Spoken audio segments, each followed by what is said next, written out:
Una crisis de reputación es aquel momento donde tu comunicación no está bajo control, no está siguiendo unas pautas que tú hayas decidido por una elaboración de un mensaje y demás historias, y a partir de ahí lo primero que tienes que hacer es identificarla, evaluar, digamos, el posible riesgo real que tiene sobre la reputación de la compañía, identificarla y separarla muy bien de lo que no es una crisis de reputación de lo que sí lo es, y a partir de ahí empezar a aplicar aquellos protocolos que ya tengas que haber definido antes.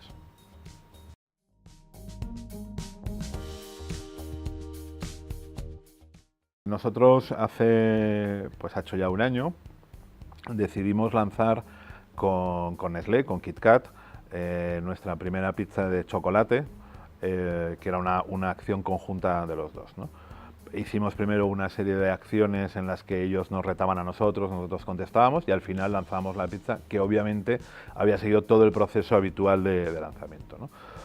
A partir de ahí tuvimos reacciones muy positivas y también alguna reacción, digamos, no tan positiva, criticando un poco la mayor, ¿no? El hecho de que si nuestro proceso de innovación no había estado bien desarrollado, que las pizzas estaban llegando mal y demás historias. A partir de ahí hicimos lo que te he dicho antes, identificar realmente si eso era una crisis de reputación o era simplemente unos comentarios negativos a un lanzamiento. Decidimos que no era una crisis de reputación, sino que más bien era pues generar un comentario a algo nuevo que habíamos lanzado, y nosotros en eso siempre decimos que podemos permitirnos el odio pero no la indiferencia. Definimos que se trataba pues eso, de unos comentarios de alguien muy localizado, además historias que planteaba aquello, y decidimos no contestar directamente en el sentido de intentar convencer a esa persona que estaba diciendo que las pizzas no llegaban bien, sino básicamente seguir con nuestro plan y luego que los hechos nos dieran la razón, ¿no? Y el hecho nos ha dado la razón en el sentido de que rompimos stock en una semana y luego el producto se quedó en la carta.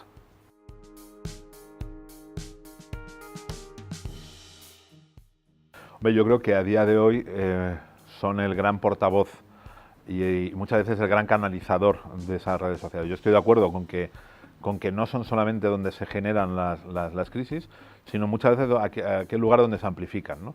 Pensemos que hasta hace relativamente muy poco tiempo cualquier reclamación o incluso cualquier crisis era muy circunscribible al aspecto donde estaba ocurriendo, me da igual, a una localidad, a una zona, incluso si me apuras a un país.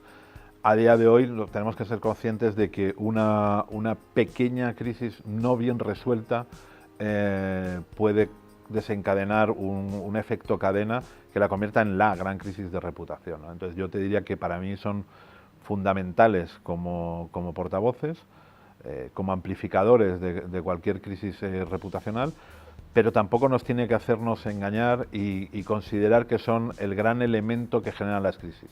O sea, las crisis se generan por lo que sea, por lo que te he dicho antes, por una falta o por una sorpresa, o por algo que tú no tienes controlado, o por una circunstancia, demás historias, pero no son solamente las crisis no existen porque existan las redes sociales, sino que las crisis existen y lo que hacen las redes sociales es amplificarlas.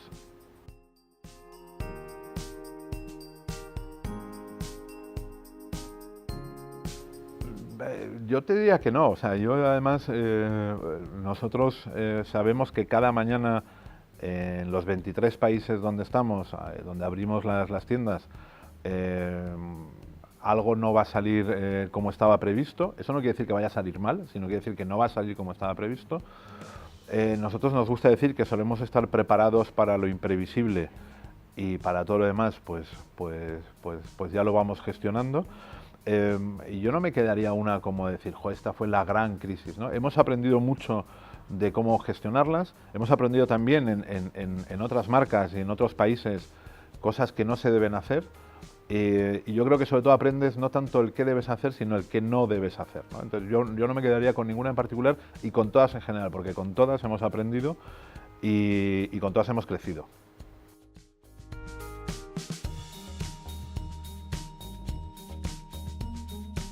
La clave es estar continuamente escuchando.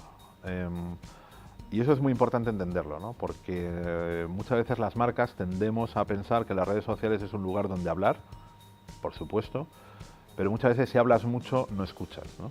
Igual que en una relación de cualquier persona, ¿no? O sea, si tú en tu grupo de amigos o en tu relación de pareja eres el que está continuamente hablando, va a haber una parte en la que tú no vas a escuchar, ¿no? Entonces es muy importante hablar, tener voz, pero sobre todo saber escuchar y dejar que la gente, que las redes, que las cosas fluyan de una manera natural, estar atento a lo que está ocurriendo, no sobrereaccionar, pero tampoco pensar que las respuestas tienen que ser como eran hasta hace 5 años, ¿no? Hay que dar respuestas en tiempo real, lo cual aumenta la posibilidad de equivocarte, pero siempre decimos que es mucho mejor pedir perdón a pedir permiso, ¿no?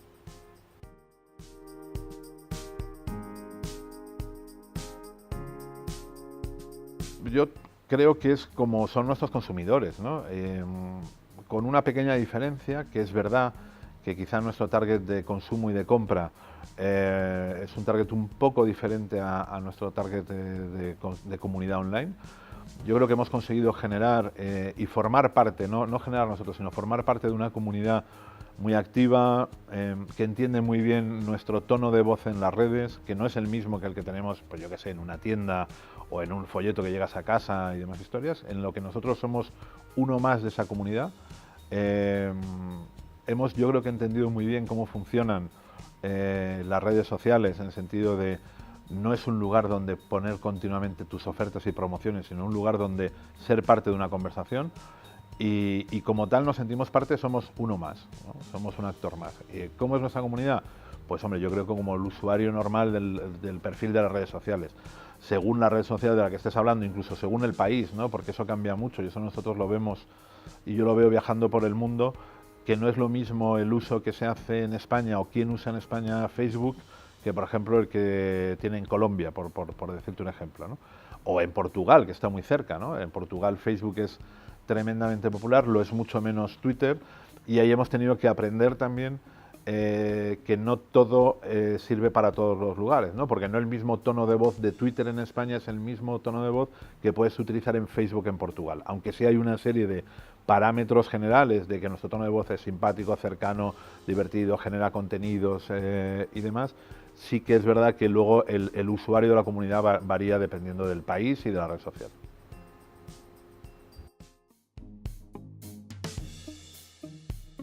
Este año nos enfrentamos al reto de hacerlo todavía un poco mejor que el año pasado. Quiero decir, de seguir sorprendiendo con lanzamientos, y ya no solamente con el lanzamiento, o sea, con el producto en sí, que también, que es lo fundamental, sino el cómo contarlo, ¿no? Aquí creemos que es muy importante el qué y el cómo, ¿no? Eso por un lado. Seguir creciendo en la comunidad.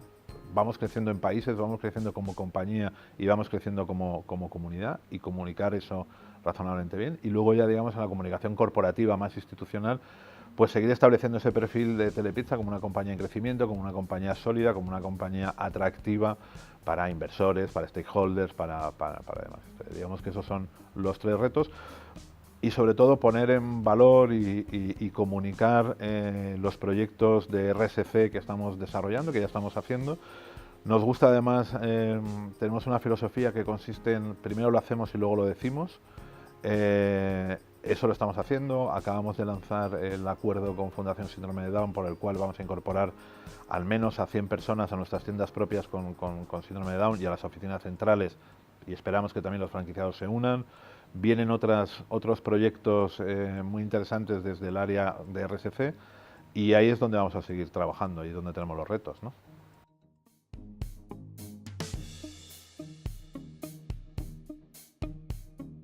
Es clave, o sea, es decir, yo creo que Sonia, que ya es más que una community manager, es la responsable de todo el social media de esta casa.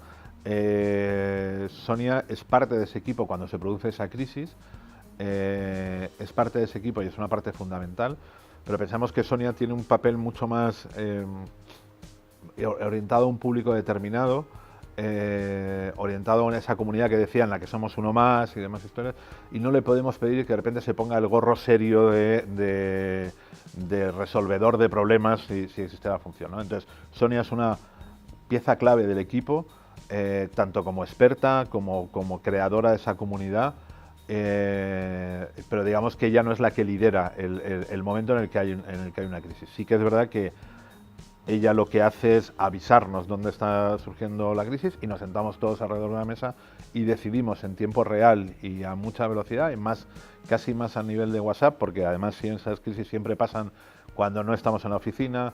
O sea, no hay una crisis perfecta que ocurre el lunes a las 10 de la mañana cuando todo el mundo está en la oficina, no, ocurre en el miércoles a las 8:30 de la tarde cuando todo el mundo está fuera, o sobre todo las clásicas del viernes a las 9 de la noche, ¿no?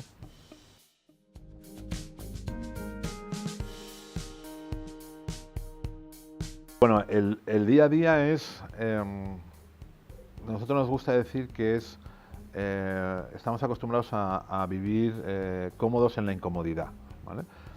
Nosotros tenemos todo muy planificado y todo muy organizado de lo que pasa cada semana, los hitos que hay, tanto en comunicación como en marketing, que van absolutamente de la mano, ¿no? Porque son territorios conjuntos, pero es verdad que con un negocio como el nuestro y con la exposición que tenemos a todas las áreas a las que tenemos, todas las semanas, no es que esa agenda se destroce, sino que a esa agenda le solemos sumar cantidad de sucesos nuevos, ¿no? Pues desde algo que nos llaman para contestar a una entrevista o a una pregunta, o alguien que tiene un tema que nos quiere consultar, a un franquiciado de una localidad X, me da igual, Burgos, imagínate, que está preparando su fiesta de reapertura y quiere que le echemos una mano, hasta el lanzamiento, los continuos lanzamientos que estamos haciendo, las continuas campañas que estamos haciendo todos los días, porque esto es un negocio que se abre todos los días y se cierra todos los días y se vuelve a abrir al día siguiente.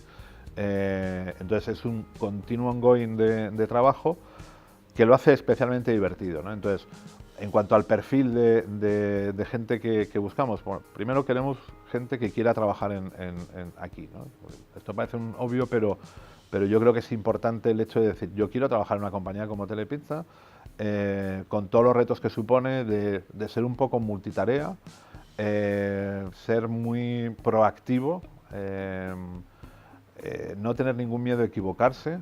Aquí se penaliza más la persona que no propone más que la persona que se equivoca, ¿no?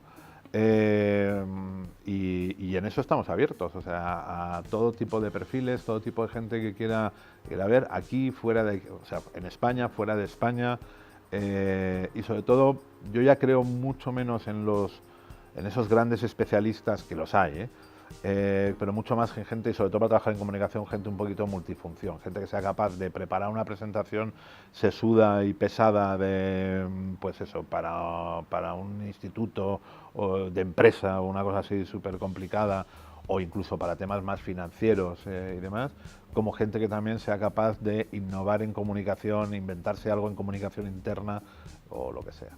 O sea que todo el mundo es bienvenido.